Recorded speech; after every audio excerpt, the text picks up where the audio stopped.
Hello guys, আসসালামু আলাইকুম। আপনারা সবাই আমার মুখের অবস্থা দেখতে পারতেছেন।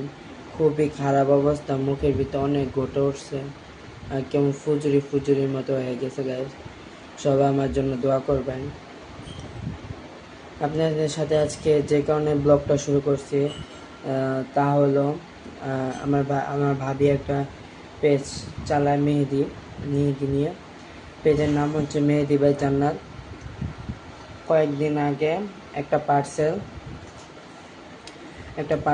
একটা আপু মানে অর্ডার দেয় 3টা মেহেদি।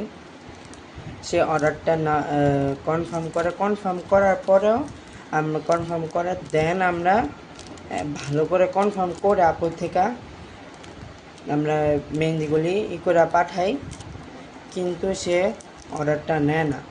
তার জন্য আমরা তাকে অনেকবার ফোন দেওয়া হয়, আমরাও ফোন দিই এবং ডেলিভারি বয়ও ফোন দেয়, তিনি নেয় না। তারপর যে রিটার্ন পার্সেল আসার সময় আমাদের মেয়েদের কী অবস্থা হয়েছে গাইজ দেখায়। তার জন্য আমার ভাবে খুবই আপসেট যে মেহেদিগুলি কীরকম হয়ে গেছে। চলুন আপনাদের সাথে দেখাই পার্সেলের অবস্থাটা কী হয়েছে।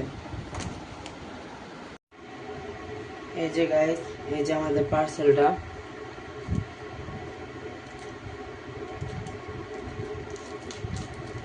এই যে দেখেন কীরকম চ্যাপটা হয়ে গেছে, মানে ডেলিভারি ক্যান্সেল করছে তো তখন একটু নষ্ট হয়েছিল, দেন রিটার্নে আসার সময় আরও বেশি ড্যামেজ হয়ে গেছে।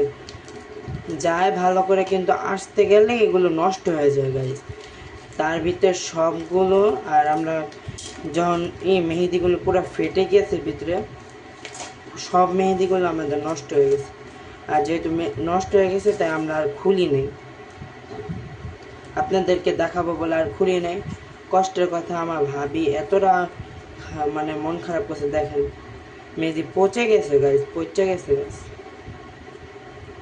কি কমো, মানে এসব ক্লায়েন্ট মানে কি বুঝছে যে তারা অর্ডার দেয়, মানে তাদের অর্ডার দেওয়ার সময় কোনো সমস্যা থাকে না, যে সময় ডেলিভারি ম্যান আসে পড়ে তখন গিয়ে তাদের বাপ মারা যায়, দাদি মারা যায়, স্বামী বিদের জায়গা, স্বামীও এরকম বলে যে তাদের স্বামীও মরে গেছে।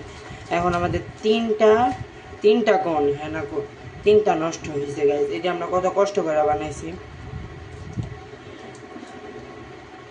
তাই এখন থেকে আমরা যদি অর্ডার নেই তাহলে কি ডেলিভারি চার্জটা আগে নিয়ে তারপর অর্ডার কনফার্ম করব। মেহেদিগুলি কিন্তু কালার অনেক স্ট্যান্ড করে, যারা নিয়েছে তারাই বলতে পারবে। মেহেদি বাই জান্নাত পেজটা থেকে আপনারা মেহেদিও নিতে পারবেন, চাইলে নিতে পারবেন বুকে, মানি বুকে আমরা সেল করি, চাইলে মানি বুকেও নিতে পারেন।